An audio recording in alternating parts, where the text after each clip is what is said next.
हम सारे क्वेश्चंस को देखेंगे कि कौन सा क्वेश्चन किस चैप्टर में से था, उसका लेवल ऑफ डिफ़िकल्टी क्या था। आप बस अपनी मेहनत लगन से करते रहिए। जब आप अपनी मेहनत करते रहेंगे, आपकी जो इंटेंट है उसको पॉजिटिव रखेंगे, तो आपका जो रिजल्ट है वो पॉजिटिव आएगा ही आएगा। पहला क्वेश्चन ही उन्होंने किस पे डाल दिया, पहला क्वेश्चन ही उन्होंने सेमीकंडक्टर पर डाल दिया, और किस चीज़ पे, लॉजिक गेट पर। कितने सेकंड में ये सवाल हो गया? कुछ 20 सेकंड में सवाल हो गया होगा।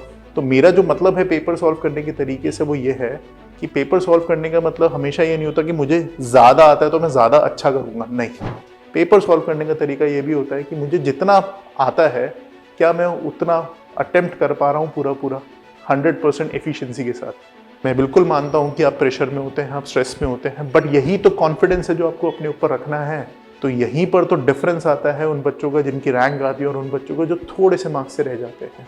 कुछ तो पहले से घबरा के बैठ जाते हैं कि हम जेई की तैयारी नहीं कर रहे, बट ऐसा माइंडसेट नहीं होना चाहिए।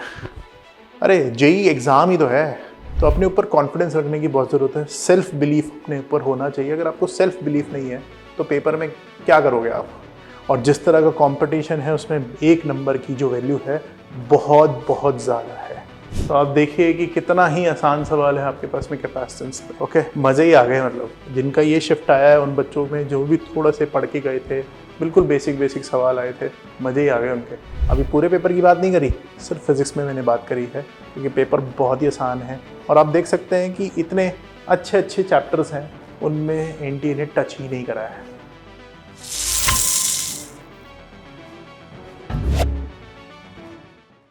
हेलो बच्चों, सो आई होप आप सब अच्छे होंगे।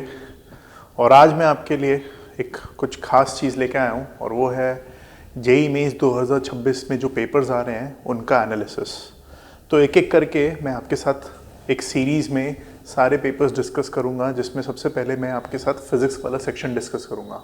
तो मैं जो आज आपके साथ डिस्कस करने जा रहा हूँ वो है आपके पास में 2026 का सबसे पहला जेईई मेंस शिफ्ट 1 जो 21 तारीख से शुरू हुआ था, और उसमें मैं फिज़िक्स का सेक्शन आपके साथ डिस्कस करूँगा। हम सारे क्वेश्चंस को देखेंगे कि कौन सा क्वेश्चन किस चैप्टर में से था, उसका लेवल ऑफ डिफ़िकल्टी क्या था, हम उस क्वेश्चन को कर सकते थे कि करने की कोशिश कर सकते थे या हो जाना चाहिए था, या फिर हम उस क्वेश्चन को लीव कर सकते थे in order to save our time. तो ये सारी चीज़ों के बारे में मैं आपके साथ इस पर्टिकुलर सेशन में डिस्कस करने जा रहा हूँ। और इसी तरह से मैं आपके लिए बाकी सारे पेपर्स के भी सब्जेक्ट्स के जो एनालिसिस हैं वो लेके आऊँगा एक एक करके। ओके, अब आपको पता ही है कि एग्ज़ाम फीवर चल रहा है, और एग्ज़ाम फीवर जब चल रहा है तो उसमें क्या स्टार्ट हो गया है, अब आपका सबसे पहले हो गया है जेईई मेंस। अब इसके बाद आपका आएगा बोर्ड का एग्ज़ाम, फिर you will also attempt for दूसरा जो आपके पास अटेम्प्ट होता है, या तो उसके लिए बच्चे जाएंगे या फिर डिफरेंट और कम्पिटिटिव एग्ज़ाम्स आपके पास आते चले जाएंगे। तो अब जो समय है उस पूरे समय को अगर आप मान के चले, आज से जनवरी अब 21 से अगर हम मान के चलते हैं और लेके जाते हैं आपके पास में जून जुलाई तक, तो जून तक लेके चलते हैं, तो आप पेपर ही पेपर देते रहेंगे। तो इस दौरान, इस पूरी दौरान आपके बहुत सारी ऐसी चीज़ें आएंगी जहाँ पर आपको परेशानी फेस होगी, डिफ़िकल्टी फेस होगी, बिकॉज हम एक तरह से एक मतलब मोड एक्टिवेट हो गया हमारा, जिसमें सिर्फ पेपर होते जा रहे हैं। तो उस दौरान जो मैं डिफ़िकल्टीज बोल रहा था वो ये होगा कि किसी पेपर में आपका जो स्कोर है वो अच्छा आएगा, किसी पेपर में आपका जो स्कोर है वो ख़राब भी आ सकता है। तो बच्चों, डीमोटिवेट होने की बिल्कुल ज़रूरत नहीं है उससे, ठीक है। आप बस अपनी मेहनत लगन से करते रहिए।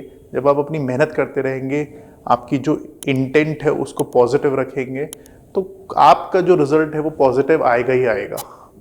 हो सकता है कि किसी एक पेपर में आप उतना अच्छा परफॉर्म ना कर पाए हैं जितना किसी दूसरे पेपर में कर पाए, तो ये अप्स एंड डाउन्स चलते रहेंगे। बट जिनका पेपर हो भी चुका है जेईई का, जिनका आने वाला है, तो इस पर्टिकुलर चीज़ से बिल्कुल भी मत अपसेट होइएगा कि मेरा पेपर तो अच्छा नहीं गया यार, आसान होते हुए भी, या फिर मेरा पेपर बहुत अच्छा चला गया। ये मैं इसलिए बोल रहा हूँ क्योंकि डिपेंड ये करता है कि हमारे मार्क्स कितने आ रहे हैं उस पर नहीं, परसेंटाइल कितनी आ रही है। हो सकता है कि आपके 200 मार्क्स आ जाए बट परसेंटाइल आपकी 97 ही रह जाए। तो 97 पर भी हमें कौन सा आपको कंप्यूटर साइंस मिलने में तकलीफ तो होती है, डिफ़िकल्टी फेस होती है। किसी अच्छे एनआईटीज़ में तो आपको कंप्यूटर साइंस मिलेगी नहीं। तो इसीलिए मैं बोल रहा हूँ कि अब आपका जो फेज़ है वो स्टार्ट हो चुका है एग्ज़ाम्स का। सारे एग्ज़ाम्स को ऑनेस्टली दीजिए, पूरी मन लगा के मेहनत करिए, एंड देन फिर लास्ट में जाके अपने पूरे रिजल्ट को इवैल्यूएट करना कि अच्छा मैंने ये सारे एग्ज़ाम्स दिए थे, मैंने इतनी मेहनत करी थी, उस मेहनत के बेसिस पे मुझे ये कॉलेजेस मिल रहे हैं और उन कॉलेजेस में कौन कौन से कोर्सेज हैं जो मुझे बेस्ट एक मेरे लिए करियर ऑप्शन हो सकते हैं। ठीक है, तो बहुत जल्दी अब आपको इन सब चीज़ों के बारे में सोचना होगा।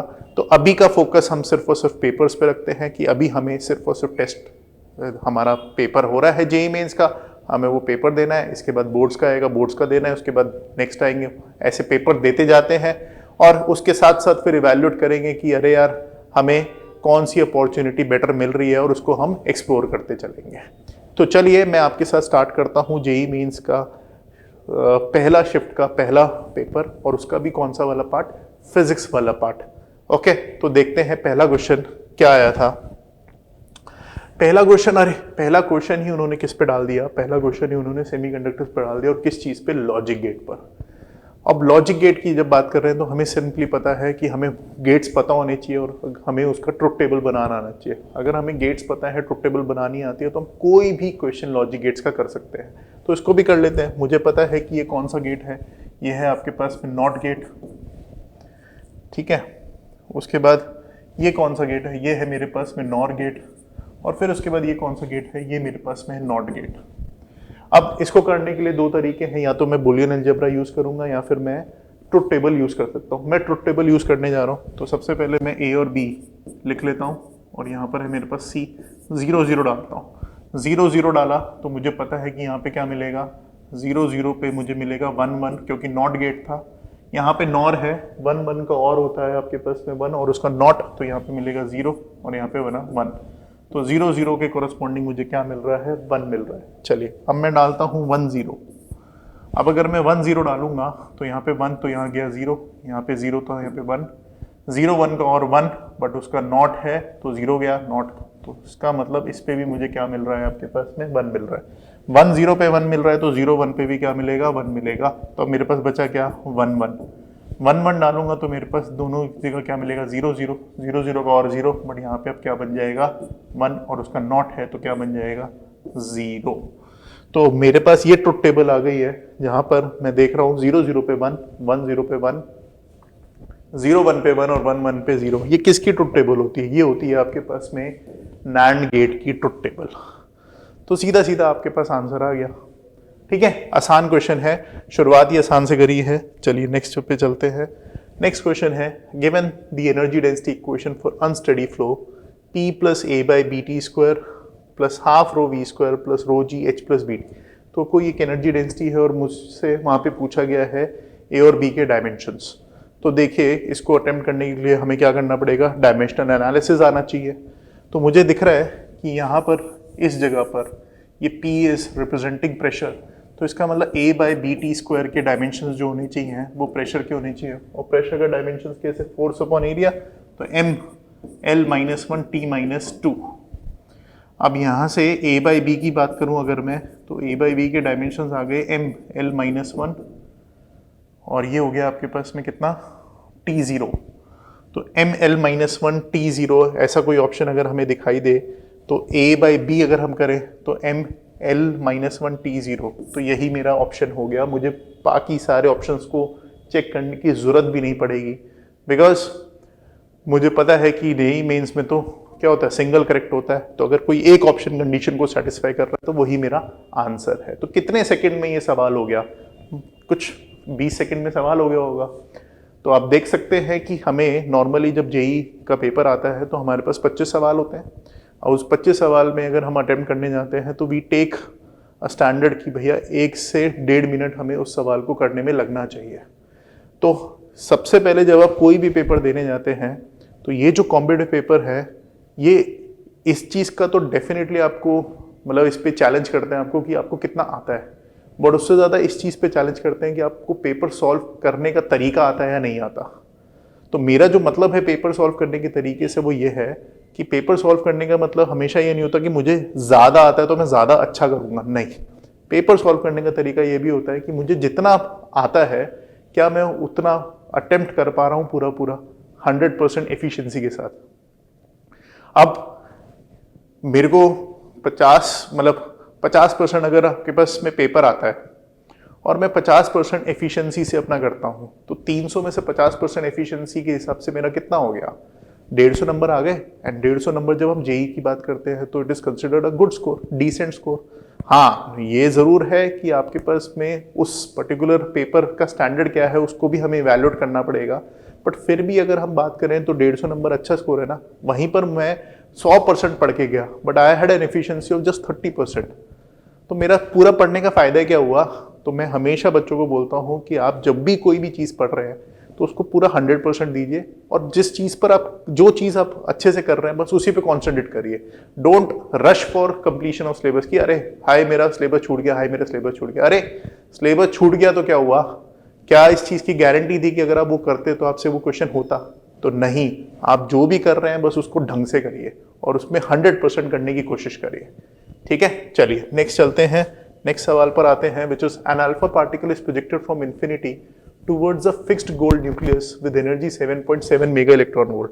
Find the minimum distance between an alpha particle and gold nucleus. ठीक है, तो मेरे पास में एक अल्फा पार्टिकल है जिसको मैंने यहाँ पे 7.7 mega electron volt of energy दे दी, ये अल्फा है।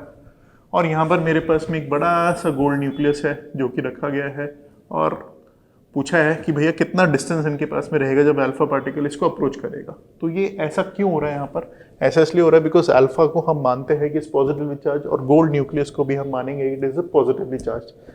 तो एटॉमिक नंबर ऑफ गोल्ड कितना होता है? 79।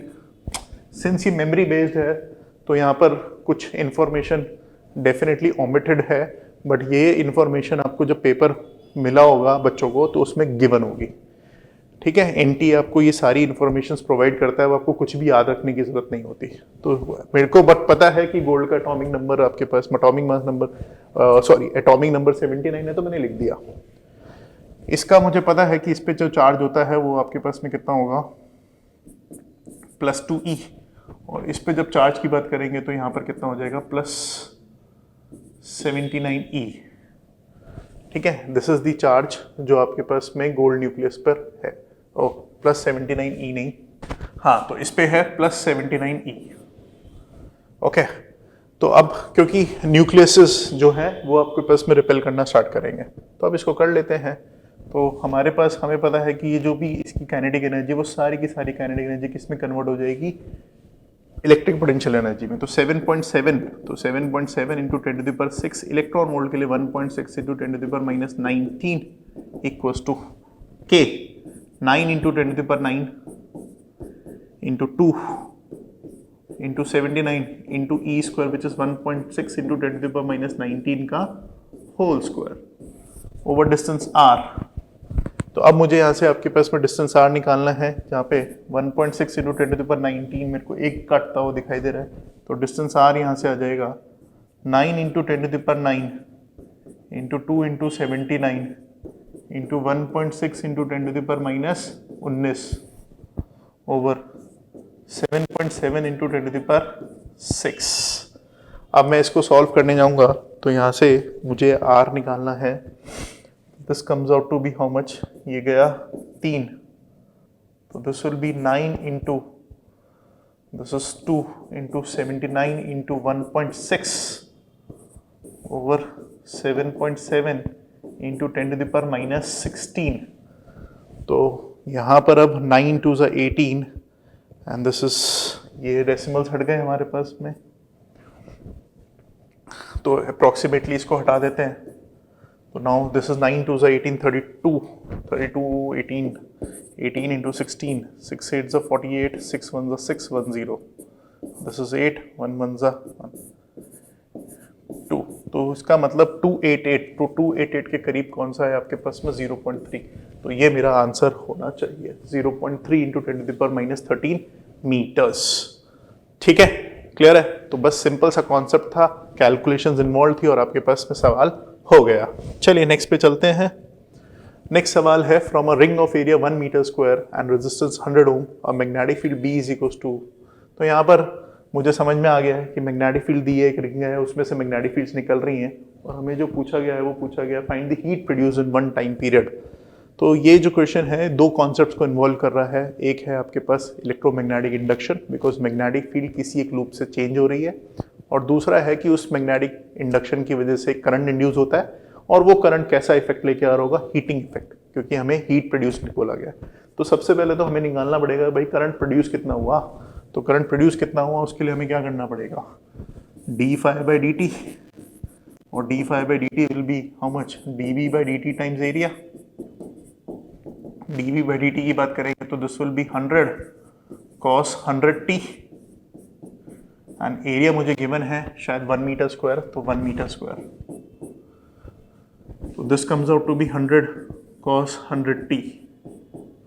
ओके, अब EMF की बात करेंगे तो EMF हो गई आपके पास में माइनस d∅dt, तो -100 cos 100t। ठीक है, नेगेटिव साइन यहाँ पर कोई इफेक्ट देने वाला नहीं है, बिकॉज हीट प्रोड्यूस की बात कर रहे हैं, तो वहाँ पे स्क्वायर आ जाएगा। तो now heat produce will be how much, EMF का square by r dt for a complete time period, का मतलब 0 से t। So this will be 100 का square cos square 100t, resistance is 100 dt, and this is 0 से t। तो 100 से 100 गया। अब थोड़ी सी हमें कैलकुलेशन करनी पड़ेगी, तो ज़रा कैलकुलेशन करते हैं अपनी। तो 100 से 100 गया तो 100 बचा। Now we have cos square 100t, जिसको मैं लिख सकता हूँ 1 + cos 200t over 2, and this is 0 से t for 1 complete time period. अब यहाँ पर मुझे पता है कि ये एक पूरा कॉस का फंक्शन है जिसको एक पूरे टाइम पीरियड के लिए इंटीग्रेट कर रहे हैं, और जब किसी एक साइन या कॉस फंक्शन को हम पूरे एक टाइम पीरियड के लिए इंटीग्रेट करते हैं तो वो कितना हो जाता है, उसका इंटीग्रेशन होता है 0। तो मुझे इसको करने की जरूरत नहीं है, तो सीधा 1/2t आएगा। तो मेरा आंसर आएगा 100/2t, दिस इज 50, तो this is 50, time is 2π/ω। Omega यहाँ पे कितना है, ओमेगा है यहाँ पर आपके पास में 100, तो यहाँ पे डाल देते हैं, तो दिस इज 100π/100, तो कितना आ रहा है आंसर मेरे पास में, pi joules. So the answer is D option. तो ये वाला जो सवाल था ये थोड़ा मल्टी कॉन्सेप्ट सवाल था, दो चीज़ें इन्वॉल्व कर रहा था, इंटीग्रेशन भी आ गया, तो थोड़ा सा टाइम कंज्यूमिंग और ट्रिकी सवाल है। बट इससे पहले जो भी क्वेश्चन हमने करे हैं वो बड़े ही आसान से सवाल थे, उसमें ज़्यादा कुछ दिमाग लगाने की आपको ज़रूरत नहीं पड़ रही है। ठीक है, ओके। तो ये EMI का आ गया। इससे पहले वाला सवाल जो था वो आपके पास में किसका था, अगर हम बात करें तो हम यहाँ पर एनर्जी की बात कर सकते हैं। तो ये तो सिंपल सा कॉन्सेप्ट है, काइनेटिक एनर्जी बराबर पोटेंशियल एनर्जी, तो कोई दिक्कत नहीं है। ये है आपके पास डायमेंशन एनालिसिस, और ये है आपके पास में, तो अभी तक जो भी क्वेश्चंस हैं वो आपके पास में ज़्यादा कुछ चैलेंजिंग नहीं थे, सिंपल से सवाल है। ओके, नेक्स्ट पर आते हैं। अब आपको बस बोला गया है charge Q1 10⁻⁶ coulomb is placed at 0,0,0, another charge Q2 2 coulomb is moved from this to this, find the work done. तो हमें पता है कि यहाँ पर this question is basically involving charges and work done वगैरह। तो ये है इलेक्ट्रिक पोटेंशियल का, और हमें पता है कि किसी भी एक चार्ज पे जो काम हमें करना पड़ता है वो होता है work done is equals to charge times potential difference. तो this will be VB - VA, this will be my work done. तो यहाँ पर चार्ज कितना है, okay 2 coulomb, this this is 2 × 10⁻⁶। अब मुझे यहाँ पर VB लिखना पड़ेगा, तो VB will be KQ 10⁻⁶ over R। इसका आपके पास में magnitude with respect to this will be how much, 3 minus K × 10⁻⁶ over इसका magnitude with respect to this will be how much, 16 + 16 32 + 4 36 का √6। तो सीधा सीधा हमारे पास आ गया K की वैल्यू 9 × 10⁹, 9 × 10⁹ इंटू 2 × 10⁻12, 1/3 - 1/6। सो यहाँ से आपके पास में आ जाएगा 18 × 10⁻3, this is how much, 2 - 1 1/6, this is 3, तो 3 × 10⁻3, तो 3 × 10⁻3। ऐसा कोई ऑप्शन हमारे को दिख रहा है? ऐसा कोई ऑप्शन हमें नहीं दिखाई दे रहा, हमें एक ही ऑप्शन दिखाई दे रहा है, 3 × 10⁻5 या 3 × 10⁻7। तो हो सकता है कि यहाँ पर जो चार्जेस हैं वो चार्जेस में उनकी जो पावर्स हैं वो कुछ और दी गई हो, क्योंकि जो ऑप्शंस हैं या ऑप्शंस आपके पास में कुछ और हो, बट ये सिंस मेमोरी बेस्ड है तो थोड़ी सी गड़बड़ हो सकती है। तो बट जो कॉन्सेप्ट है वो यही इन्वॉल्व हो रहा है। तो 3 × 10⁻³ इनमें से डेफिनेटली कोई एक ऑप्शन के चेंज होगा, जो जब हमारे को NTA भेजेगा चेक करने के लिए कि भैया आपने ये आंसर्स मार्क करें, तब हमें पता लगेगा कि एक्चुअली में सवाल क्या थे। ओके, तो अभी तो मेमोरी बेस्ड है, बट हमें ये जरूर पता लग जाता है इस मेमोरी बेस्ड पेपर के डिस्कशन से कि पेपर का लेवल क्या आ रहा है। तो आसान सा सवाल है, ये तो NCERT जैसा सवाल है, CBSE बोर्ड्स में आता है ऐसा सवाल। ठीक है, चलिए नेक्स्ट सवाल पर आते हैं, which is question number 6। An electromagnetic wave has electric field component EZ। तो EZ का मतलब है कि ये जो इलेक्ट्रोमैग्नेटिक वेव है इसका इलेक्ट्रिक फील्ड कंपोनेंट आपके पास में Z एक्सिस के अलोंग है।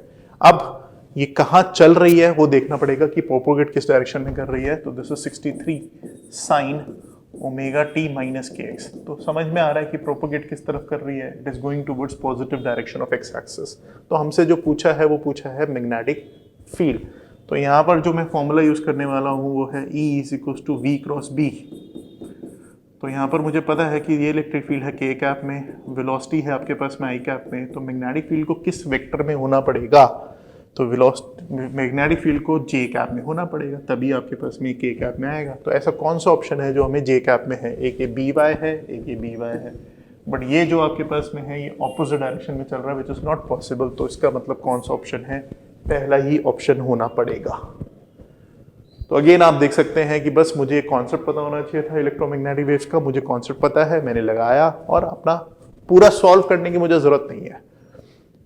ओके, मैं सिंपली बस जो कॉन्सेप्ट है उसके हिसाब से चल रहा हूँ और देखता जा रहा हूँ कि कौन सा ऑप्शन बेस्ट मैच कर रहा है, उस ऑप्शन को मैं टिक कर रहा हूँ। और ये कॉन्फिडेंस आपको भी रखना पड़ेगा, बिकॉज आप ऐसा सोच सकते हैं सर आपके ऊपर तो कोई प्रेशर नहीं है, आप पेपर के अंदर थोड़ी बैठे हैं, हमारे ऊपर प्रेशर होता है, हम उस समय पे कंफ्यूज हो सकते हैं और हमारे को उस कंफ्यूजन का -1 रिवॉर्ड मिलता है।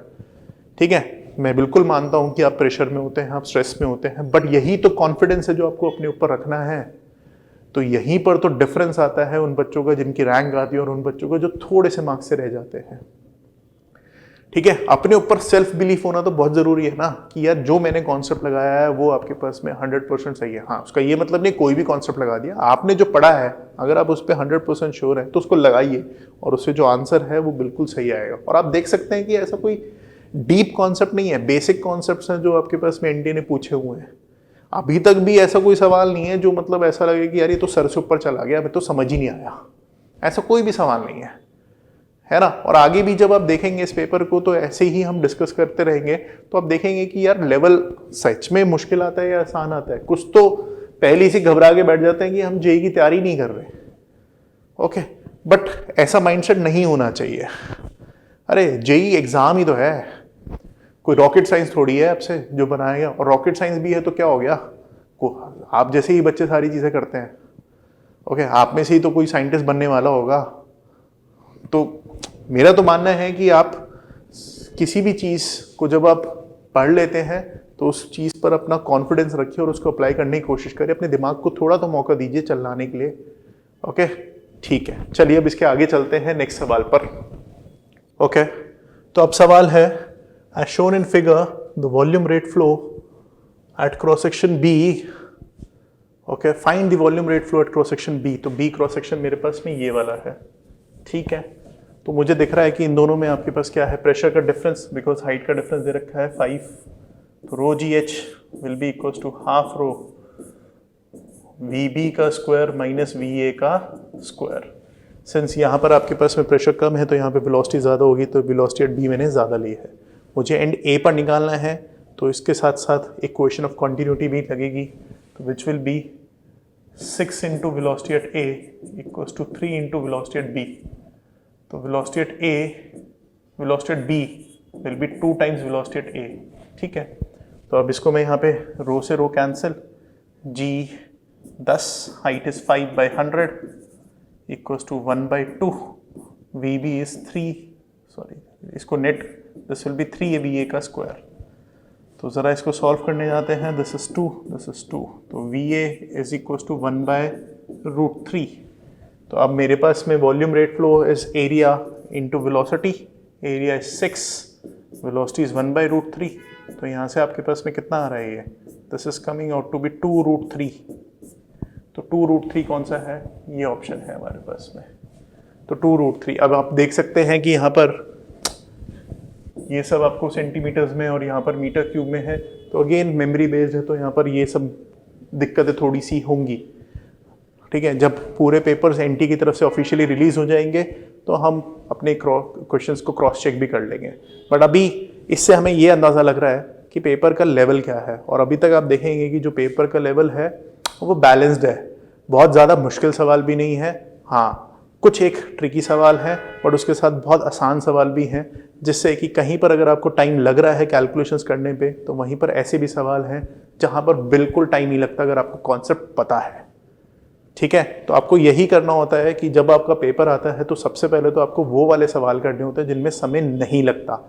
अगर मैं एज अ स्टूडेंट की अगर मैं बात करूं, जब मैं पढ़ाई करता था तो मेरा हमेशा जो टारगेट होता था वो ऐसे क्वेश्चंस करने का होता था जिनमें मुझे समय नहीं लगता, बिकॉज मेरा ऑब्जेक्टिव सिंपल है कि मुझे अपने पेपर को अच्छे से अच्छे करना है, और उसका एक ही मात्र जो वो ऑब्जेक्टिव है वो है कि नंबर ज़्यादा आने चाहिए।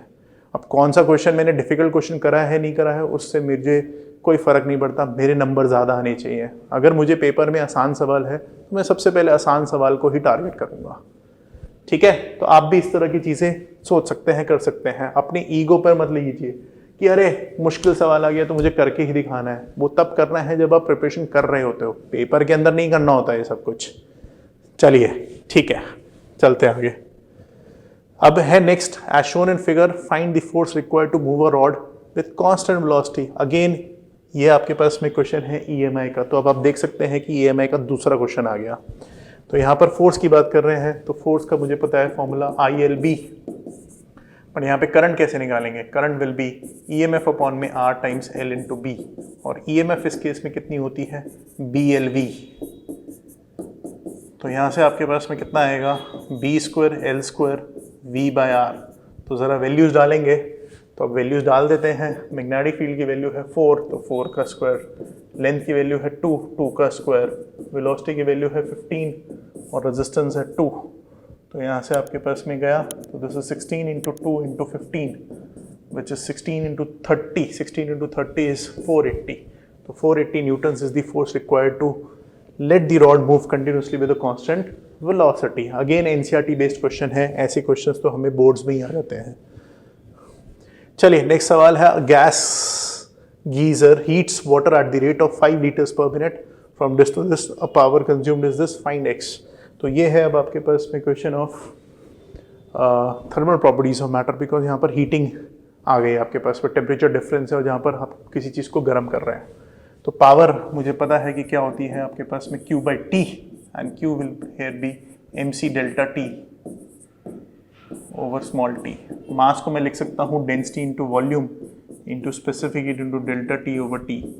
ये सब आपको जो डेंसिटी है, स्पेसिफिक हीट है, ये सब मेंशन होगा पेपर में। ओके, सारी वैल्यूज़ दी जाती हैं, तो ये आपको सोचने की ज़रूरत नहीं कि अरे ये वैल्यूज़ तो सर आपको याद थी तो आपने डाल दी, हमें तो याद ही नहीं है। अरे नहीं, क्वेश्चन पेपर में दी होंगी ये वैल्यूज़, मैं पक्का कह सकता हूँ। यहाँ पर सिंस ये हम एक्सट्रैक्ट करते हैं तो वहाँ पर हम वैल्यूज़ डालने की ज़रूरत नहीं समझते, पर आपको क्वेश्चन पेपर में दी गई होंगी। तो डेंसिटी की जब बात करेंगे तो डेंसिटी होती है 10⁻3। यहाँ पर वॉल्यूम इज़ लीटर्स, तो लीटर्स जो है तो इसको मैं मीटर क्यूब में कन्वर्ट करूँगा, विच विल बी 5 × 10⁻³ और पर मिनट है तो सेकेंड्स में। स्पेसिफिक हीट होती है 4200 और डेल्टा टी आपके पास में है कितना 60। तो ज़रा इसको सॉल्व करेंगे, तो यहाँ से हमारे पास में 42 इंटू 5 टू 21 के करस्पॉन्डिंग मेरे पास कौन सा आंसर है 2.1, एक ही दिखाई दे रहा है मुझे, तो यही मेरा आंसर होगा। तो बस आपको अगर फॉर्मूला पता था, आपने वैल्यूज़ डाली और आंसर निकाल दिया, और आपको पूरी कैलकुलेशन करने की भी ज़रूरत नहीं है। मुझे दिख रहा था 42 5 210 होता है, तो 210 एक ही जगह दिख रहा है 2.1, मैं मार्क कर दूंगा। ठीक है, आप अच्छा सर आप थोड़ी पेपर में बैठे हो तो आप तो आराम से टिक कर रहे हो, बट हमें तो थोड़ा सा कॉन्फिडेंस की कमी होती है। तो मैं वही बोल रहा हूँ कि अरे मैं कोई अलग थोड़ी हूँ, तुम हमारे अंदर बल्कि मुझसे ज़्यादा दिमाग है तुम्हारे अंदर मुझसे ज़्यादा एबिलिटी है, ओके, बिकॉज आप तो 3 सब्जेक्ट्स को मैनेज करते हो। तो अपने ऊपर कॉन्फिडेंस रखने की बहुत ज़रूरत है, सेल्फ बिलीफ अपने ऊपर होना चाहिए। अगर आपको सेल्फ बिलीफ नहीं है तो पेपर में क्या करोगे आप, ठीक है, एक क्वेश्चन में फंसे पैनिक कर जाओगे और वहाँ से आपका पेपर ख़राब होना स्टार्ट हो जाएगा। तो कुछ नहीं है, आप अपने कॉन्सेप्ट पर कॉन्फिडेंस रखिए। पेपर में जब आप उस कॉन्फिडेंस को कैरी करेंगे तो वो आपके आंसर्स में भी दिखाई देता है। तो जैसे मैं बेधड़क टिक कर रहा हूँ, वैसे आप भी बेधड़क टिक करिए अगर आपका आंसर आ गया है। अगर आंसर नहीं आ रहा तो बिल्कुल भी टिक मत करिए, इस पर्टिकुलर सोच में मत रहिए अरे थोड़ा सा इधर उधर मेरा आंसर आ रहा है तो मैं टिक कर दूँ। नहीं, बिल्कुल टिक नहीं करना है, बिकॉज वही चीज़ आपको नुकसान करेगी, आपको -1 मिक्स मिलेगा। और जिस तरह का कंपटीशन है उसमें 1 नंबर की जो वैल्यू है बहुत बहुत ज़्यादा है। ठीक है, क्लियर है। चलिए अब आते हैं नेक्स्ट सवाल पर, विच इज 10th, और 10th सवाल है गिवन एक्सेलरेशन। अरे ये तो हमें मतलब सिंपल सा सवाल है जहाँ पर हमसे पूछा गया है कि भैया वेलोसिटी और function displacement as a function of time बता दीजिए। तो इंटीग्रेशन का सवाल पूछ रहे हैं हमसे, क्या हो गया एनटीए वालों को। तो dv by D T equals to T Q by cap minus 3t/4 j cap. तो dv will be equals to T cube. तो यहाँ से मैं सीधा सीधा इंटीग्रेशन कर देता हूँ। तो v is equals to t/4 i cap minus 3/8 t² j cap. तो ऐसा कोई ऑप्शन दिख रहा है, एक ये दिख रहा है, एक ये दिख रहा है और एक ये दिख रहा है। तो 3 ऑप्शन ऐसे दिख रहे हैं। तो हमें वो डिस्प्लेसमेंट निकालनी पड़ेगी। तो डिस्प्लेसमेंट में पावर बढ़ा दो बस। तो t⁵/20 i कैप माइनस 3, ये जाएगा आपके पास में 24 t³, दिस इज 8। तो t⁵/20 minus t³/8, t⁵/20 minus t³/8 मुझे कहाँ दिखाई दे रहा है, मुझे सिर्फ इसी में ही दिखाई दे रहा है आपके पास में। तो ये मेरा ऑप्शन हो गया है पहला ऑप्शन। तो बस सिंपल इंटीग्रेशन है जो आपको आना चाहिए, जिसमें इंटीग्रेशन भी कोई टफ नहीं दिया, बस पावर्स बढ़ा रही हैं और नीचे आपके पास डिनोमिनेटर्स में मल्टीप्लाई करना है। क्या सवाल है, बिल्कुल बेसिक सा सवाल है। चलिए आगे चलते हैं। अब है नेक्स्ट सवाल, which is in the given figure string arrangement, time taken by pulse on string 1 is t1 and time taken on string t is t2, t1/t2 आपको निकालना है। तो इस पे आपके पास में एक पल्स ट्रैवल कर रही है और एक पल्स इस पे ट्रैवल कर रही है। तो यहाँ पर ये जो एंड है ये क्लोज्ड एंड की तरह बिहेव करता है और इसका मतलब यहाँ पर आपके पास में बोथ एंड्स क्लोज्ड है। दूसरा, जो पल्स ट्रैवल कर रही है वो किस वेलोसिटी से ट्रैवल करती है, वो वेलोसिटी होती है आपके पास में √t/μ। इस वायर के अंदर जो दोनों तरफ टेंशन होगी वो सेम होगी, बिकॉज यहाँ पे जो वायर्स होती हैं, ये जो वायर्स हैं यहाँ पर particularly this end will behave as closed end तो या फिक्स्ड एंड। तो इसका मतलब यहाँ पर आपके पास में जितनी फोर्स इस एंड पे लग रही है उतनी फोर्स इस एंड पे लगेगी, तो टेंशन को सेम होना पड़ेगा। तो टेंशन t/μ ये वेलोसिटी होती है। तो मेरे पास में क्या पूछा उन्होंने, टाइम t1। तो time t1 will be length over v। तो length over √t/μ1, so this will B t1। So time t1 मेरे पास कितना आ गया है, टाइम t1 मेरे पास आ गया है L √μ1 ओवर √t, और टाइम t2 कितना आ गया है L √μ2 ओवर √t। डिवाइड करेंगे तो L से L, √t से √t। तो t1/t2 is coming out to be how much, √μ1/μ2। μ1/μ2 की बात करें तो μ1 है 2 और μ2 है 4, तो 1/2 का रूट, तो 1/√2 फर्स्ट ऑप्शन। तो पहला ऑप्शन है आपके पास में। ठीक है, क्लियर है।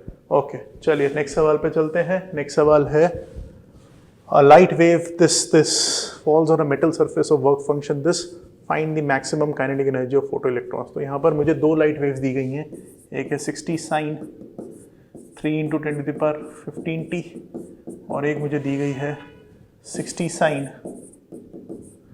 12 × 10⁻15t। तो यहाँ पर 2 लाइट वेव्स दी गई हैं, तो इसका मतलब साइमल्टेनियसली ये 2 लाइट वेव्स आपके पास में किसी एक मेटल सरफेस पे क्या कर रही हैं, गिर रही हैं। तो किसी एक मेटल सरफेस पे साइमल्टेनियसली गिर रही हैं, तो या तो दोनों will be able to eject electrons, या कोई एक, या फिर दोनों में से कोई भी आपके पास में इजेक्शन नहीं होगा। बट यहाँ पे मुझे पता है इजेक्शन तो होगा ही होगा, बिकॉज पूछा गया मैक्सिमम काइनेटिक एनर्जी, और ऑप्शन में कहीं पर भी 0 नहीं है। तो यहाँ पर हमें क्या करना है, मुझे पता है कि ये ओमेगा है, तो सबसे पहले frequency which will B omega by 2 pi, so this is 3 into 10⁻15 over 2 पाई। अब ये जो फ्रीक्वेंसी है इसके कोरस्पॉन्डिंग एनर्जी निकालेंगे, तो H mu which is 3 into 10⁻15 over 2 pi into 6.63 into 10⁻34। तो यहाँ से आप कैलकुलेशंस करेंगे।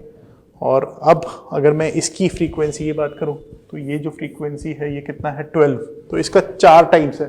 तो जो भी कैलकुलेशन यहाँ से आएगी बस उसको आपको कितना टाइम्स करना है, 4 टाइम्स। तो ज़रा यहाँ से मैं करके देखता हूँ कि अगर ये वाली जो आपके पास में एनर्जी है 2.8 से कम हुई तो ये रिस्पॉन्सिबल नहीं होगी आपके पास में इजेक्शन के लिए। तो ज़रा इसको सॉल्व करें अगर हम, so this will B 1.5 over pi into 6.63 into 10⁻19। ठीक है, इलेक्ट्रॉन वोल्ट में कन्वर्ट करना है तो अगेन 1.6 इंटू 10⁻19 ये, और ये गया 1.5 1.6 को मैं कैंसिल कर लेता हूँ हल्का सा, और पाई और 6.3 तो 2 पॉइंट समथिंग आएगा, बट मेरे को पता है कि 8 से तो कम आएगा। तो इसका मतलब दिस इज़ नॉट रिस्पॉन्सिबल। तो अब आपके पास में इसको बस किससे मल्टीप्लाई कर देते हैं, 4 से। तो जो भी आपके पास एनर्जी आ रही है 4 से मल्टीप्लाई करेंगे तो कितना आएगा, 8। 8 में से 2.8 जाएगा तो कितना बचेगा, 8 में से 2.8 जाएगा तो कितना बचेगा, 5 पॉइंट समथिंग। तो 5 पॉइंट समथिंग जैसा ही आंसर होना चाहिए हमारे पास में। तो 5 पॉइंट समथिंग जैसा आंसर कहाँ दिख रहा है हमें, ए ऑप्शन दिख रहा है। तो अब हम कैलकुलेशन थोड़ा सा और करेंगे आप लोग, तो आप एग्जैक्ट आंसर पे आ पाएंगे। बट यहाँ से हमने जल्दी जल्दी कैलकुलेशंस करके देख लिया कि अरे हमारा आंसर किधर होना चाहिए। हाँ, अगर यहीं पर ऑप्शन जैसे होते 5.1 5.3 5.6 तो फिर मुझे पूरी कैलकुलेशंस करनी पड़ेंगी, बट डिफरेंस एक का आ रहा है तो ज़्यादा फर्क नहीं पड़ेगा मेरी कैलकुलेशन से। आई होप आप समझ रहे होंगे। ठीक है, चलते हैं आगे।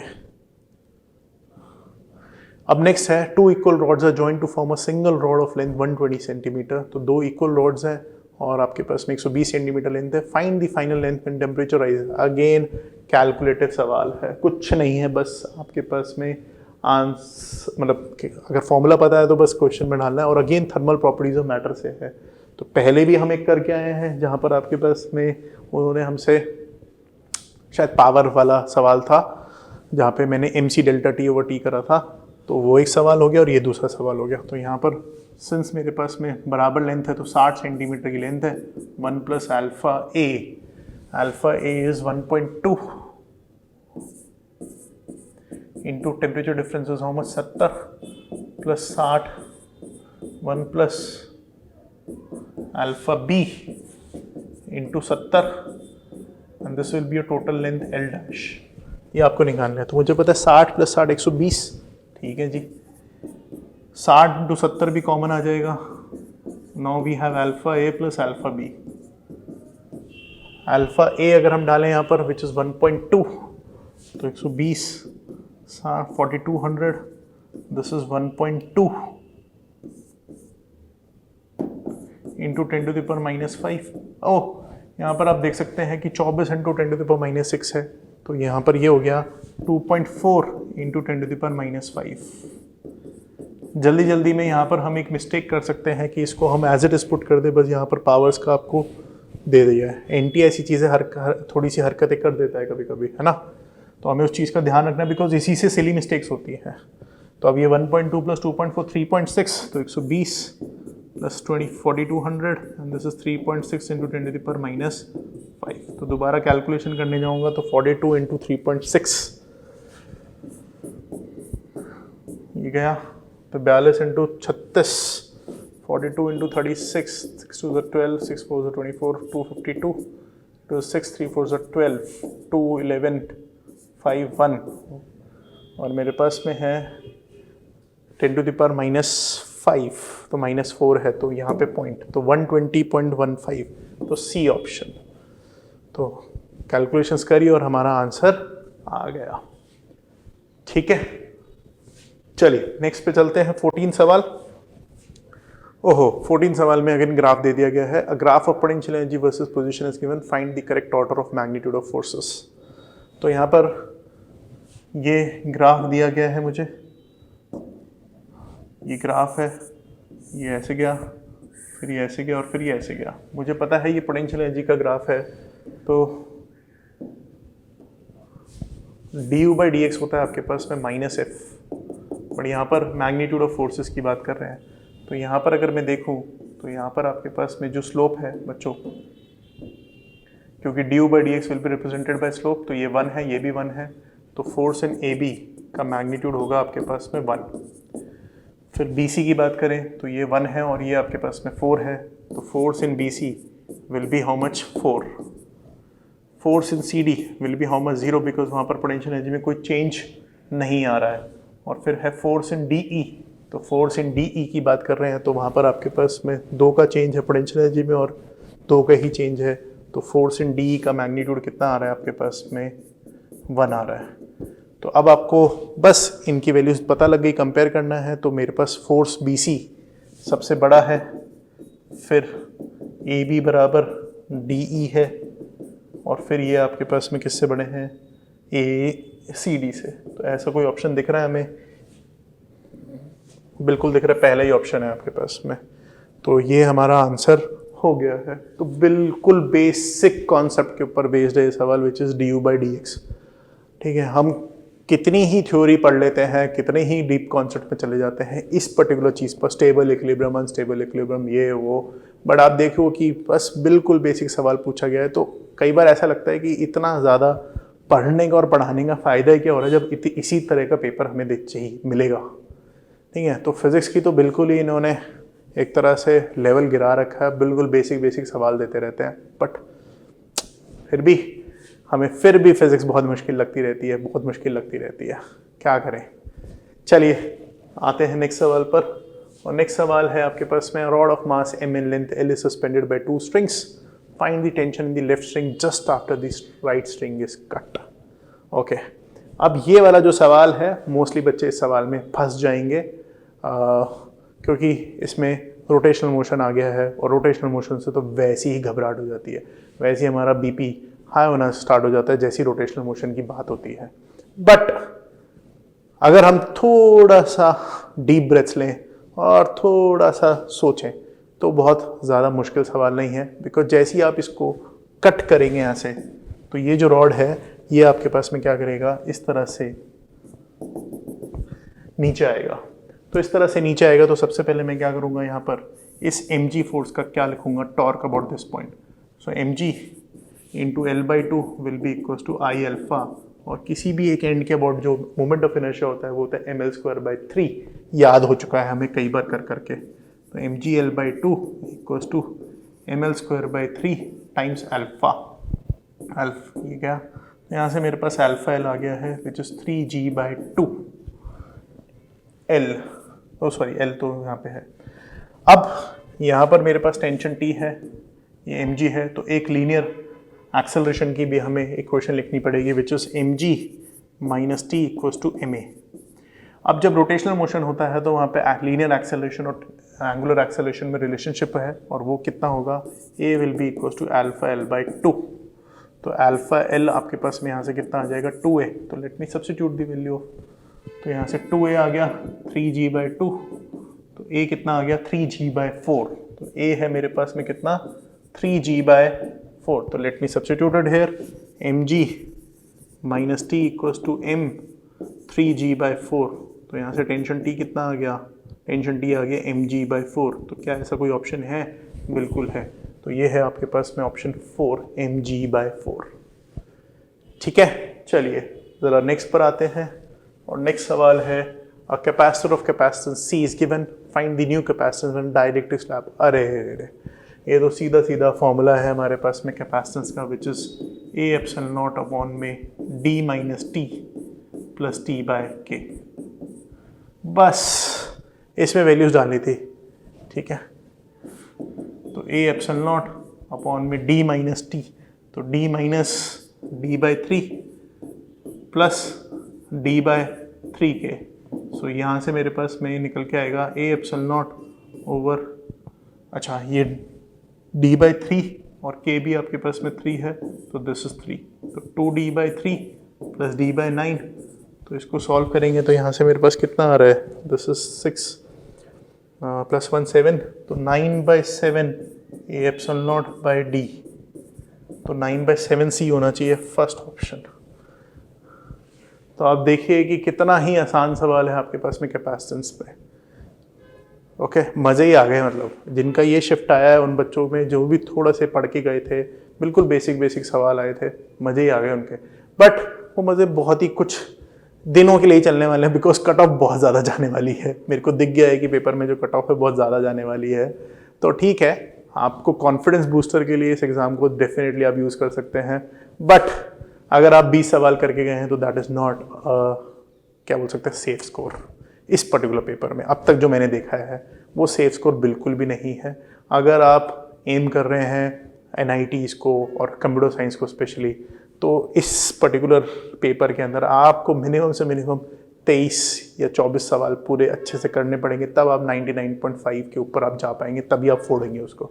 अदरवाइज 99 परसेंटाइल पर अगर आप रह गए तो वो आपकी परसेंटाइल, ओवरऑल परसेंटाइल को बहुत इफेक्ट करती है। और फिर हमारा जो सपना है NITs में कंप्यूटर साइंस लेने का, अच्छे वाले NITs में, टॉप वाले NITs में, 1 2 3 वाले में, वहाँ पर थोड़ा सा हमें डिसअपॉइंटमेंट मिल सकती है। ओके, तो मेरे को पता है कि आप लोग बहुत मेहनत करते हैं बच्चों, आप जी जान लगा देते हैं अपने, बट क्या करें, जब पेपर आसान आता है तो उसमें एडवांटेज की जगह डिसएडवांटेज मिलता है। ठीक है, आप सोच सकते हैं अरे ये क्या बात कह रहे हो आप कि एडवांटेज की जगह डिसएडवांटेज मिलता है। बिल्कुल डिसएडवांटेज मिलता है, बिकॉज इसमें अगर किसी बच्चे ने बोर्ड की प्रिपरेशन भी ढंग से करी है तो उसको पता है ना ये फॉर्मूला, तो उसको तो मिल गए ना इसके मार्क्स। तो आपने ऐसा क्या एक्स्ट्रा पढ़ लिया? तो आपने जो भी अब तक पढ़ाई करी है, जितनी भी एक्स्ट्रा पढ़ाई करी है, जितनी भी किताबें कर डाली, XYZ मॉड्यूल्स कर डाले, उनसे आपको कुछ बेनिफिट नहीं मिला अभी तक भी, है ना। तो बात यही पर है कि डिसएडवांटेज ही तो हुई। आपने ऐसा क्या सीख रखा है जो इस पेपर में लग रहा है? कुछ भी नहीं अभी तक तो, कि अच्छा एक्स्ट्रा ऑर्डिनरी कुछ फॉर्मूले लग गए हो, कोई एक्स्ट्रा ऑर्डिनरी कॉन्सेप्ट लग गया। हाँ, एक सवाल रोटेशनल मोशन का है, वो मैंने बोला कि मैक्सिमम तो हमारी वैसी टेंडेंसी रहती है कि अरे रोटेशनल मोशन है, छोड़ो ना, इसको कौन करेगा।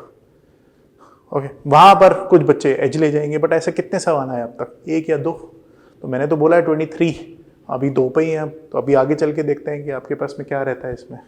चलिए 16 के बाद 17 पर आते हैं।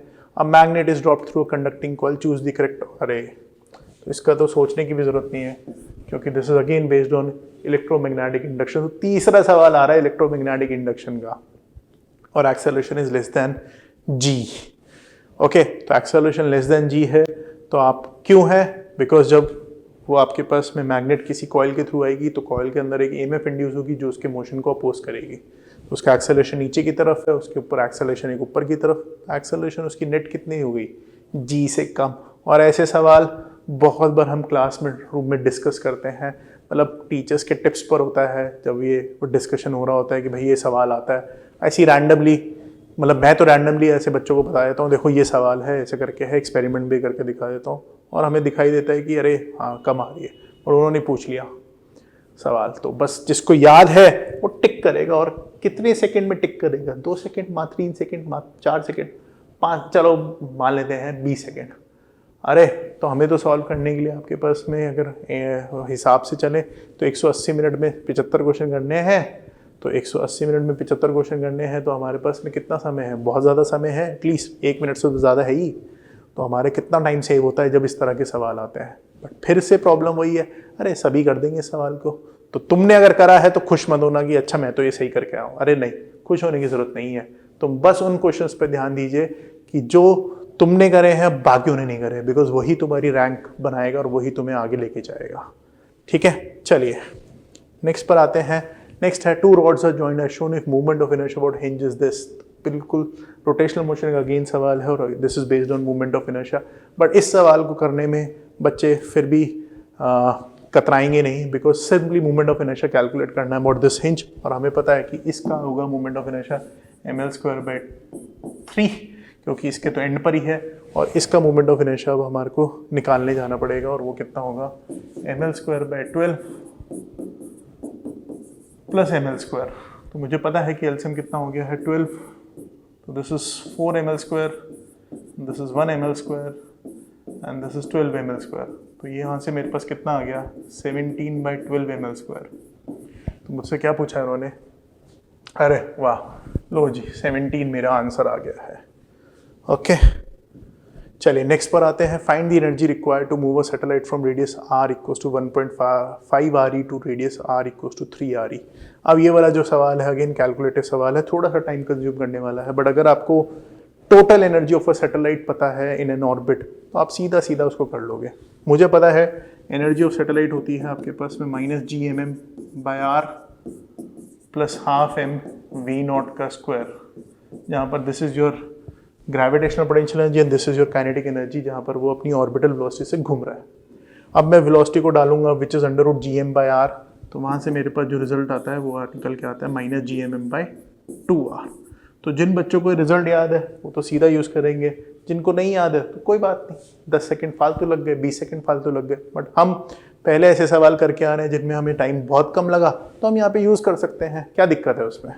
ठीक है, तो मेरे पास में इनिशियल एनर्जी आ गई। अब यहाँ पे R1 आ जाएगा, फाइनल एनर्जी के लिए मेरे पास में क्या आ जाएगा -gmm, इसको यार टोटल एनर्जी लिख लेते हैं, E1 E2 -gmm/2r2। तो मेरे पास में कितनी एनर्जी रिक्वायर्ड होगी, जैसे जैसे हम दूर जाते हैं वैसे वैसे एनर्जी बढ़ती है, तो डेल्टा E जो एनर्जी आपको रिक्वायर्ड थी E2 E1, तो मुझे पता है -gmm/r2 2r2 प्लस gmm/2r1। तो यहाँ से मेरे पास में -gmm/2 common, this will B r2 -r1 over r1 r2। बस आप वैल्यूज सब्स्टिट्यूट करिए और आपके पास में यहाँ से आपका आंसर आ जाएगा। यहाँ पे माइनस क्यों लगा लिया मैंने, gmm/10, तो यहाँ से आपका आंसर आ जाएगा। तो ज़रा हमें सारी चीज़ें दी गई हैं, बिल्कुल दी गई हैं।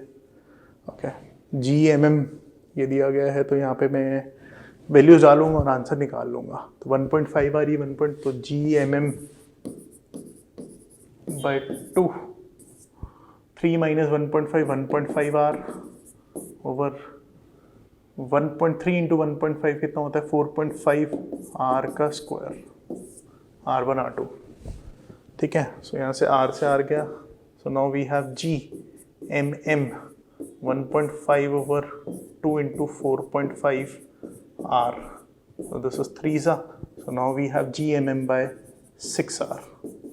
r से मल्टीप्लाई कर लीजिए, क्योंकि यहाँ से मेरे पास क्या होगा कि ये जो मेरे पास चीज़ है gm/r² ये बन जाएगा स्मॉल g, तो दिस इज mgr/6।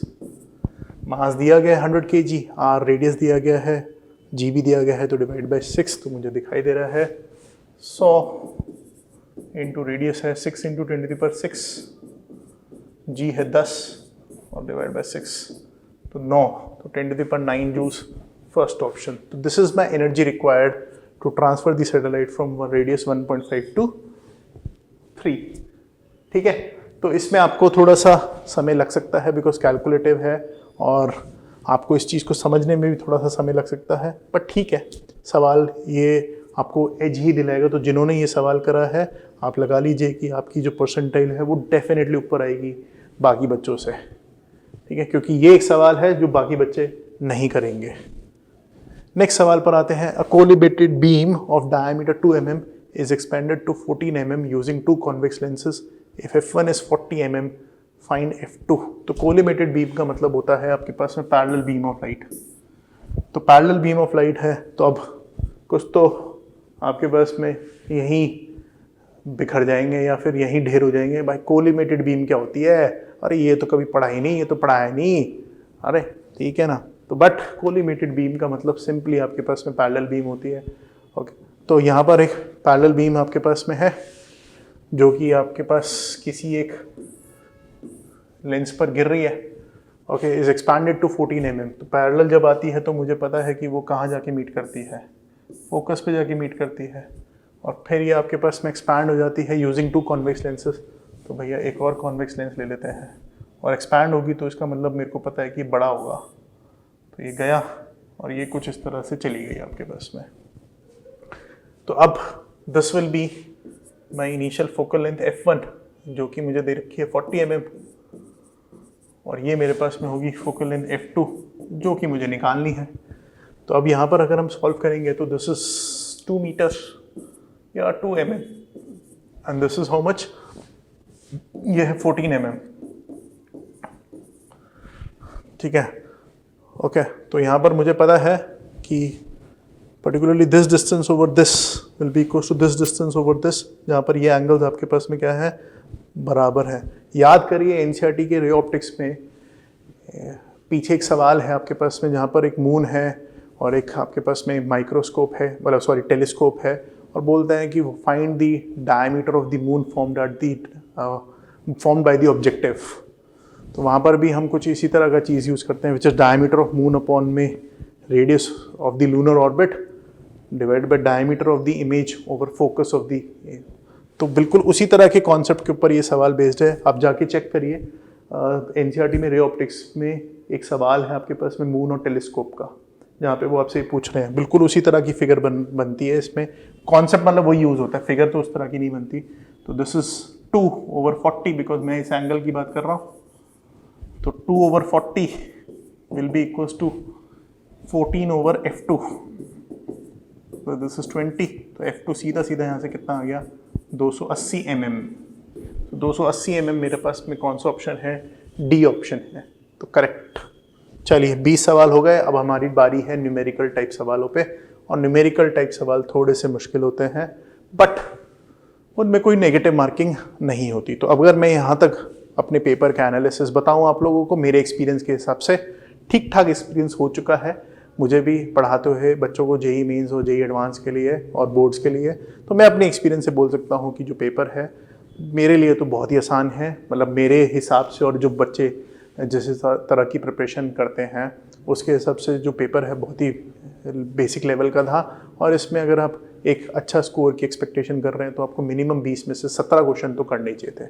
जहाँ पर आपको थोड़ी सी डिफ़िकल्टी फेस होती वो आपके पास में एक रोटेशनल मोशन का सवाल था, उसमें डिफ़िकल्टी फेस होती, ठीक है, या फिर आपने जल्दी में कोई सिली मिस्टेक कर दी तो वो भी एक चीज़ हो सकती है, क्योंकि कैलकुलेशन इतनी डिफ़िकल्ट है नहीं, तो सिली मिस्टेक्स होने के चांसेस बहुत कम है। एक सवाल था जहाँ पे एनडीए ने शायद 24 × 10⁻⁶ कर दिया था, वहाँ पे थोड़ी सी हमसे गलती हो सकती है अगर हम ध्यान ना दें पावर्स पर।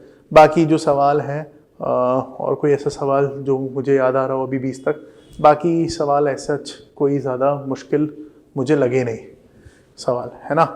तो मुझे नहीं लगे उसका मतलब ये नहीं कि आपको नहीं लग सकते, आपको लग सकते हैं डेफिनेटली, बट फिर भी अगर आप मेंस जैसे पेपर के लिए पढ़ाई कर रहे हैं और तैयारी कर रहे हैं और जा रहे हैं तो आपको इस पर्टिकुलर 20 सवाल में 17 से 18 सवाल आपके ठीक होने चाहिए, तभी आप 99 से ऊपर परसेंटाइल की बात करेंगे। और अगर आपके 15 से ऊपर हैं तो ये तो गारंटी है कि आपकी 95 परसेंटाइल से ऊपर परसेंटाइल आने वाली है। ओके, चलिए अब आते हैं इंटीजर टाइप पर, और इंटीजर टाइप में देख लेते हैं YDAC। अरे वेव ऑप्टिक्स दे दिया इन्होंने, D = 0.1 सेंटीमीटर, तो इधर आपके पास में डिस्टेंस कितना है, 0.1 सेंटीमीटर बिटवीन दी स्लिट्स। फिर है कैपिटल D = 50 सेंटीमीटर, तो ये डिस्टेंस आपको दे दिया गया है 50 सेंटीमीटर। फिर a thin film shift central maxima, तो यहाँ पर एक थिन फिल्म लगा दी है जिसकी वजह से पहले अगर ये फिल्म नहीं होती तो मेरे पास में मैक्सिमा यहाँ पे बनता, बट सिंस ये फिल्म इंट्रोड्यूस हो गई तो फिल्म की वजह से क्या होता है कि ये वाली जो लेंथ है ना ये बढ़ जाती है। तो इस लेंथ को बढ़ना है, ये बढ़ गई, तो अब मुझे क्या करना पड़ेगा, इस लेंथ को छोटा करना पड़ेगा। तो आपके पास में लेंथ को छोटा करने के लिए ऐसे जाती है और ये इसको बढ़ा देते हैं, तो जो सेंट्रल मैक्सिमा है वो ऊपर की तरफ शिफ्ट हो जाता है। तो जिस तरफ आप एक अपनी फिल्म इंट्रोड्यूस करते हो उसकी तरफ ही सेंट्रल मैक्सिमा शिफ्ट हो जाता है। तो अब इस सेंट्रल मैक्सिमा का शिफ्ट होने का मतलब बन तो यहाँ पे मैक्सिमा ही रहा है, तो इसका मतलब क्या है, μ-1 × t, this is the path difference जो किसी भी एक फिल्म के इंट्रोड्यूस होने से होता है। फॉर्मूला है इसका, आपने पढ़ रखा होगा, और ये आपके पास में किसके बराबर होना चाहिए, λd/d। ठीक है, अब d दिया हुआ है, स्मॉल d दिया हुआ है, बट क्या लैम्डा दिया हुआ है, नहीं दिया हुआ लैम्डा। बहुत बढ़िया, तो फिर अब यहाँ पर नहीं दिया हुआ इसलिए बिकॉज हमें ये भी नहीं पता कि कितने मैक्सिमा शिफ्ट हुआ है, क्योंकि λd/d तो एक की विड्थ होती है ना, तो हो सकता है एक शिफ्ट हो, 2 शिफ्ट हो, 3 शिफ्ट हो, तो इसलिए यहाँ पर नहीं दिया गया। तो अब हमें किसी और टर्म्स में सोचना पड़ेगा। तो हमें पता है कि पाथ डिफरेंस को सोचने का एक और तरीका है, और वो है आपके पास में क्या, d sin θ, μ-1 × t, है ना। हम करते हैं ना कि जैसे ये एक वेव मतलब रे जा रही है, ये दूसरी जा रही है, ये आपके पास में डी है, तो यहाँ से परपेंडिकुलर ड्रॉप करते हैं, तो परपेंडिकुलर ड्रॉप करा तो मेरे पास में this is on angle theta, तो ये मेरे पास में आता है दोनों के बीच में path difference D sine theta. तो अब इसके अंदर जितना इंट्रोड्यूस करा वो पाथ इसको ट्रैवल करना पड़ेगा एक्स्ट्रा, तो वो पाथ कितना ट्रैवल कर रहा है डी साइन थीटा, तो डी साइन थीटा के बराबर कर देते हैं। बट यहाँ पर ये जो साइन थीटा ये कैसे निकालेंगे, घबराने की जरूरत नहीं है, हमें पता होता है कि जो एंगल है बहुत स्मॉल एंगल्स होते हैं, बिकॉज यहाँ पे जो डिस्टेंसेज हैं आप किस में डील कर रहे हैं, हम यहाँ पे थिक डिस्टेंसेस को देख सकते हैं आप 0.1 0. इस तरह से डिस्टेंसेस को डील कर रहे हो। तो ये जो डिस्टेंस है 0.1 और ये डिस्टेंस है 50, तो आप सोच सकते हैं कि कितना छोटा एंगल ये बन रहा होगा आपके पास में। तो इसको मैं थीटा ही ले लेता हूँ, तो mu minus 1 into T equals to D theta, और theta will be how much, ये डी है, ये आपके पास में कितना दिया गया है मुझे 0.2, तो 0.2 ये 50 है, तो थीटा विल बी दिस, तो 0.2 ओवर 50 हम थीटा को डाल देते हैं, तो सॉल्व करेंगे तो आपके पास में कितना आएगा, म्यू पता है हमें, हाँ दे रखा है 1.5, फिगर में दे रखा है 1.5, तो 1.5 माइनस 1 इंटू थिकनेस, यही तो निकालनी है काका जी, यही निकालनी है, तो 0.1 और थीटा कितना है 0.2 ओवर 50, सॉल्व करने जाते हैं, दिस इज 0.5, तो t will be equal to 0.1 into 0.2 over 50 into 0.5, तो सॉल्व करके यहाँ पे से हमारे पास थिकनेस कितनी आएगी, हटा देते हैं इसको, डेसिमल्स को ये हटाया, तो this is 2 over 25 into 100, so 2 over 25, तो इसको हम कर लेते हैं 200, तो इंटू 100, ये गया 8, so 8 into 10 to the power minus 4, और ये जो डिस्टेंसेस थे सारे आपके पास में किस में है, सेंटीमीटर्स में है, तो उससे मुझे कुछ करना है नहीं, तो यहाँ पर पक्का आपसे किसी एक यूनिट में पूछा गया होगा, तो किसी एक यूनिट में पूछा गया होगा तो वहाँ पर इंटीजर तो आपके पास 8 आ रहा है। अब हो सकता है अगर माइक्रोमीटर में पूछा गया हो तो -6 होता है, तो 800 आ जाएगा आंसर आपके पास में, ठीक है। तो कैलकुलेशंस आपके पास यही थी इन्वॉल्व। इस सवाल में मोस्टली बच्चे फंस जाएंगे बिकॉज वो इस चीज़ को शिफ्टिंग, मतलब आपके पास में सेंट्रल मैक्सिमा शिफ्ट हो गया, इसको थोड़ा सा विजुलाइज करना मुश्किल हो जाएगा अगर आपने पढ़ा नहीं हुआ। पढ़ा हुआ है तो कोई दिक्कत नहीं, और तो हो ही जाएगा आपके पास सवाल, है ना। चलो चलते हैं आगे। नेक्स्ट सवाल है, initial temperature of 10 moles of O2 is 30 degree, find the change in internal energy if final temperature. अरे क्या ही सवाल पूछा है, Cp माइनस CV मुझे पता होता है कितना होता है R, this is of simple thermodynamics का कुछ कॉन्सेप्ट है। तो यहाँ से मेरे पास में Cp is how much 7 minus 2 is equal to CV, तो CV आ गया है मेरे पास में कितना 5 calories per mole degree Celsius.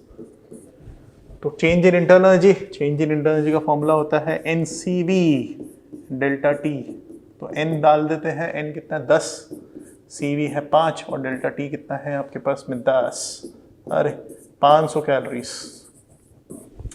तो change in internal energy will be 500 calories, तो ये इंटीजर टाइप आ रहा है, सही होगा। नेक्स्ट है आपके पास में compound microscope has focal length 2 centimetre Fe4 and tube length this, find the magnification normal adjustment. Normal adjustment का मतलब होता है फाइनल इमेज एट इन्फिनिटी। तो कंपाउंड माइक्रोस्कोप है तो उसका फाइनल इमेज एट इन्फिनिटी का फॉर्मूला है VO/UO इंटू D/FE, बट यहाँ पर हमें ऑब्जेक्ट डिस्टेंस नहीं है तो हम मोस्टली क्या करते हैं, VO को ले लेते हैं L और UO को ले लेते हैं FO इंटू D/FE। ये हमारी अजम्पशंस होती हैं जो हम ले लेते हैं कंपाउंड माइक्रोस्कोप के अंदर। तो L यहाँ पर कितना है 32, FO हमारा कितना है 2, D हमारे को पता है 25 है, और FE हमारे पास कितना है 4। तो दिस इज 4 8 जा, दिस इज 4 जा, सो दिस इज 100। तो कंपाउंड माइक्रोस्कोप की मैग्निफिकेशन इन नॉर्मल एडजस्टमेंट कितनी आ गई है, 100 आ गई है। चलिए नेक्स्ट सवाल पर आते हैं। Find the heat dissipated in 1 minute in the given circuit, again heating effect of current. अगर आंख भी बंद कर लेना तो भी आपके पास में सवाल हो जाएगा, बिकॉज हमें यहाँ पर दिखना चाहिए 1 2 2 4 व्हीटस्टोन ब्रिज। और अगर जिस बच्चे को ये नहीं दिखा है कि ये जो व्हीटस्टोन ब्रिज है, तो भैया किताब उठाओ, अपनी पहले 12 पे फोकस करो, उसके बाद ही आप इसके बारे में सोचना। भाई ये तो दिख ही जाना चाहिए था, अगर किसी को नहीं दिखा तो ठीक है ना, और नहीं दिखा तो बड़ी दुख की बात होगी, और दिख गया तो बहुत ही बढ़िया है। बट फिर से सभी को दिख गया होगा ऐसा मैं मान के चल रहा हूँ, ठीक है, क्योंकि आप तो सब अच्छे बच्चे हो ना, ठीक है, हमारी तरह थोड़ी हो। तो 1/2 तो आपके पास में इस रेजिस्टेंस का कोई फायदा नहीं है। तो 1 + 2 कितना हो गया 3, 2 + 4 कितना हो गया 6, 3 और 6 किस में पैरेलल में, तो उसकी जो रेजिस्टेंस आएगी कितनी आएगी 1/3 + 1/6, तो उसकी रेजिस्टेंस आएगी 2 ohms। तो 2 ohms + 1 3 ohms। ओके, बहुत जल्दी जल्दी हो गया, कोई बात नहीं, मैं आराम से करके दिखाता हूँ। 1 + 2 3 ohms, 2 + 4 6 ohms। तो 3 ohm ऊपर है,